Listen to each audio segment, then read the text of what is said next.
नमस्कार दोस्तों सारंग मंदिर घूमने के बाद अब हम जो इधर की साइड में दोस्तों आप ये पहाड़ी देख रहे हैं और इधर ये सारंग मंदिर है जिससे मैं आया हूँ। अब हम इस पहाड़ी की तरफ जा रहे हैं दोस्तों। इस पहाड़ी की तरफ आपको श्री राम बैठ का सीता रसोई एवं हनुमान जी का स्थान है दोस्तों। यह सभी स्थान भी भगवान श्री राम के यहाँ के आगमन से जुड़े हैं। चलिए दोस्तों बढ़ते हैं। दोस्तों इस सफर पर हम अकेले नहीं हैं, हमारे साथ में कुछ और साथी भी हैं जो इस वक्त आपको अपना परिचय दे रहे हैं। My name is Karan Singh. My name is Sundar. My name is Mani Singh Sanu. My name is Mulam. Ashish. दोस्तों राम बैठ का सीता रसोई एवं हनुमान जी के स्थान पर जाने के लिए यह सारंग का जो मंदिर था जिस पर अभी हम कुछ देर पहले आपको लेकर गए थे उसके किनारे किनारे ही रास्ता जा रहा है। दोस्तों इस रास्ते पर आगे बढ़ते बढ़ते यह जो स्थान देख रहे हैं आप दोस्तों यह लक्ष्मण कुंड है और यहाँ से आगे जाके कुंड है उसको लक्ष्मण कुंड कहते हैं। और अभी पहाड़ी पर चढ़ने के लिए कुछ देर में सीढ़ियां आएंगी, उन्हीं से अब हम ऊपर की तरफ चढ़ेंगे। देखिए दोस्तों ये सीढ़ियां आ गई हैं। इस रोड से जो ये रास्ता कट रहा है और सामने जो सीढ़ियां आपको नजर आ रही हैं अब हम उन्हीं की तरफ बढ़ रहे हैं। उन्हीं सीढ़ियों से चढ़कर हम इस पहाड़ी पर जाएंगे दोस्तों। इन्हीं सीढ़ियों से अब हम पहाड़ी की तरफ चढ़ रहे हैं और आगे बढ़ रहे हैं दोस्तों। जैसे ही ये सीढ़ियां खत्म होती हैं तो राम बैठका के लिए रास्ता कटता है, दूसरी साइड में सीता रसोई की तरफ रास्ता कटता है दोस्तों। इन सीढ़ियों से ये जो लेफ्ट हैंड की तरफ जो रास्ता कट रहा है यह सीता रसोई की तरफ कट रहा है और सामने जाकर राम बैठका है।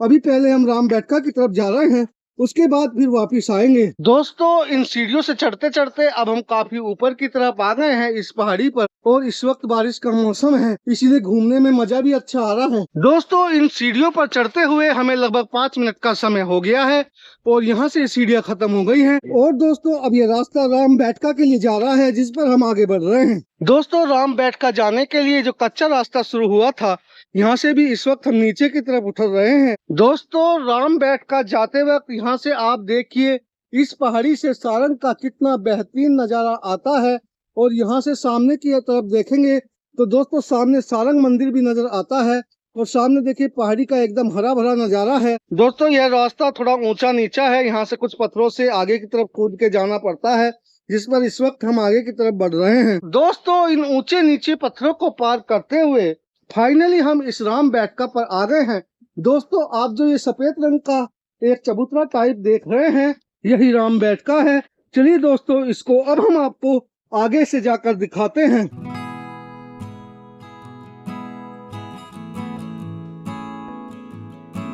आगे जाना तो खतरनाक है भाई क्योंकि यहाँ तो एकदम पहाड़ी खत्म है, बहुत ऊंचाई पर है इस वक्त हम और यहाँ पे पूरा जंगल है, इस पत्थर के किनारे पे है और यहाँ पर पूरी खाई है दोस्तों। यही है राम बैठका जिसे इस वक्त आप अपनी स्क्रीन पर देख रहे हैं दोस्तों। इसके बारे में ऐसा बताया जाता है कि जब भगवान श्री राम वनवास के समय पर सारंग में आए थे तो वे यहीं बैठकर ऋषि मुनियों से मिले थे, यानी कि यहाँ पर भगवान श्री राम की बैठक हुई थी तो इसीलिए इसको राम बैठका कहते हैं। और दोस्तों इस राम बैठके से सारंग का आप एक खूबसूरत नजारा इस वक्त अपनी स्क्रीन पर देख सकते हैं।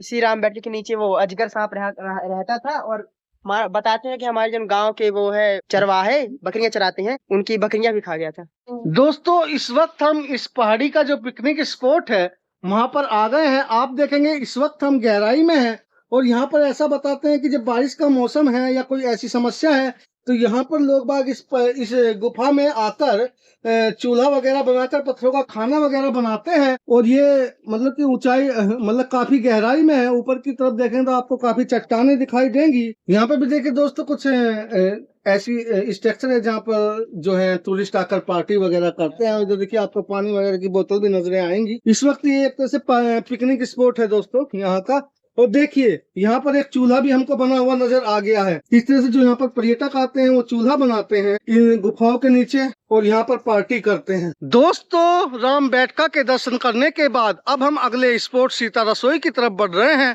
दोस्तों। सीता रसोई के लिए जिन सीढ़ियों से हम ऊपर की तरफ आए थे इन्हीं सीढ़ियों से नीचे उतरकर जाना होगा। चलिए दोस्तों आगे बढ़ते हैं दोस्तों।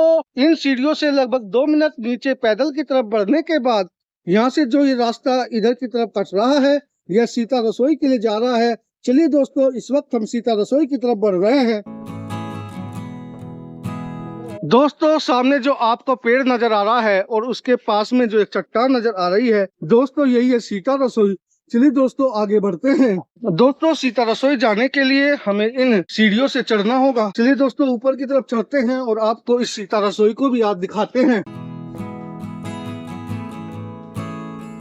दोस्तों इस सीता रसोई को यह जो पेड़ है इस वक्त पूरा जकड़ा हुआ है और जो गेट है यही जाता है सीता रसोई के लिए। चलिए दोस्तों इसके अंदर घुसते हैं। अभी तो दोस्तों इसके अंदर अंधेरा है काफी। दोस्तों सीता रसोई को इस वक्त मैं आपको थोड़ा टॉर्च जलाकर दिखाने की कोशिश कर रहा हूँ। काफी अंधेरा है, टॉर्च से भी नहीं दिख रहा। चलिए हो गया है। हाँ, कोने तक है, काफी बड़ी रसोई है। चलिए संभल के उतरना सीढ़ियों से।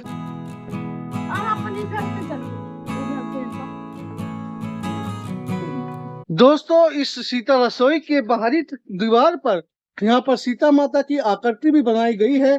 चलिए दोस्तों अब हम वीर बजरंगबली जी के स्थान पर चलते हैं। और दोस्तों इस सीता रसोई के सामने भी एक वीर बजरंगबली हनुमान जी का स्थान है। लेकिन अब हम आपको इस पहाड़ी के एकदम टॉप पर लेकर चल रहे हैं, जहाँ पर भगवान वीर बजरंगबली हनुमान जी का मंदिर है, जिसके लिए हमें इन चट्टानों से ऊपर की तरफ बढ़ना होगा।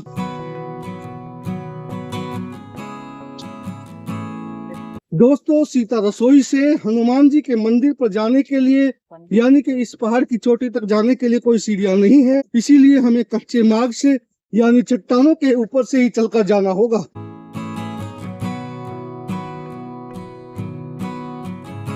फाइनली दोस्तों सीता रसोई से लगभग 5 मिनट ऊपर की तरफ चल के इस वक्त हम वीर बजरंगबली जी के स्थान पर पहुंच गए हैं। और सामने दोस्तों आपको यह बजरंगबली जी का मंदिर दिखाई देने लगा है।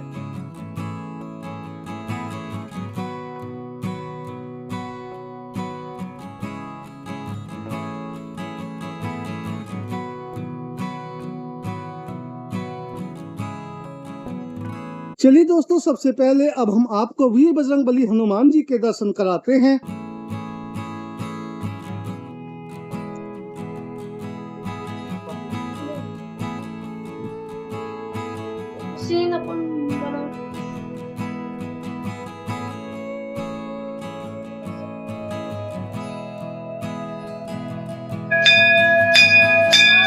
दोस्तों वीर बजरंगबली हनुमान जी के दर्शन करने के बाद अलोप तालाब जा रहे हैं, जिसके बारे में करण सिंह हमें कुछ बता रहे हैं। जैसे कोई अजनबी आता है, इसको पता नहीं है कि वहाँ पानी, उसको बहुत ज्यादा प्यास लगी होगी, बहुत ज्यादा प्यास लगी है तो अलोप तालाब गायब रहता है। प्यास लगी है तो खुल जाएगा अपने आप, और उस पानी पिएगा फिर गायब हो जाएगा। मतलब अपने आप पानी वहाँ से आ जाएगा, आ जाएगा, पानी मिल जाएगा, पानी मिल जाएगा। हाँ पानी उसके प्यास बुझी गायब हो जाएगा तालाब। अच्छा पानी। चलिए दोस्तों आगे बढ़ते हैं।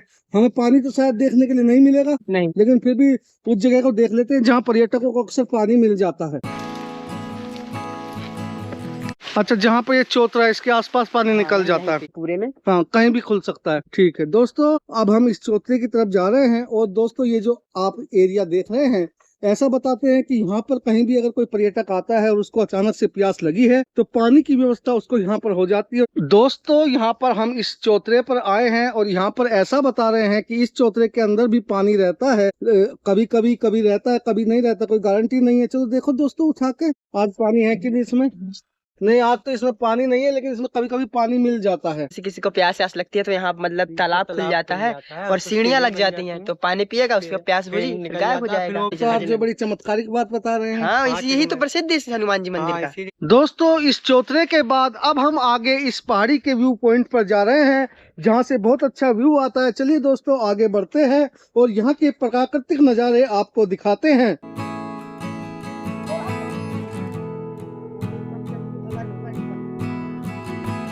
दोस्तों इस वक्त हम इस पहाड़ी के व्यू पॉइंट पर हैं और यहाँ का एक बड़ा ही खूबसूरत नज़ारा इस वक्त आप अपनी स्क्रीन पर देख सकते हैं।